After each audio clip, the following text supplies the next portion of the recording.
Double fold, அதாவது செல்வெஜ் வந்து ஒன்றா வர மாதிரி வச்சு அயன் பண்ணிக்கோங்க. 3 கிளாத் ஒன்றா வைக்கும்போது அந்த கரைப்பகுதி வந்து நல்லா கரெக்டாக ஸ்ட்ரைட்டாக வர்ற மாதிரி பார்த்து வச்சுக்கோங்க. ஏத்திந்தாத்தி வந்துடக்கூடாது. கீழே இருக்க போர்ஷனும் அதுக்கு தகுந்த மாதிரி நீங்கள் கரெக்டாக கட் பண்ணிக்கோங்க.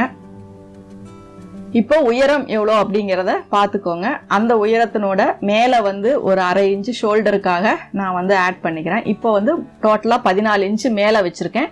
கீழே 1/2 இன்ச்சோ 3/4 இன்ச்சோ 1 இன்ச்சோ எவ்வளோ வேணுமோ அதை வந்து நீங்கள் வச்சுக்கலாம். ஷோல்டர் வந்து 6 இன்ச்சு மார்க் பண்ணியிருக்கேன். ஆர்ம் ஹோல் வந்து 6.5 இன்ச்சு மார்க் பண்ணியிருக்கேன்.